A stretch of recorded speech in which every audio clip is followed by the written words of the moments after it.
How to activate the feature of appearing over other applications from the settings without programs. All you have to do is follow the steps explained in this video. Before moving on to the explanation, don't forget to subscribe to the channel, like the video, and share the video. Let's move on to the explanation. The first step, my friend, is to go to your phone settings. Then search for applications or applications and notifications, then click on it. Then you will find the application information here, or applications and notifications will be found according to what is written for you.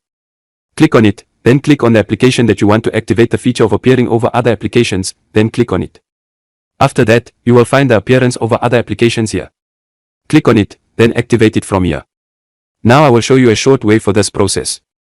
Then go back, go to the settings, then go to the settings search engine, then write the appearance over other applications. After that, it will appear to you like this. Click on it, and here you choose the application in which you want to activate the feature of appearing over other applications and activate it from here. This was the topic of today's video. I hope you liked it and benefited from it. If you have any problems, for any inquiries, write them in the comments and we will meet in an upcoming video, God willing.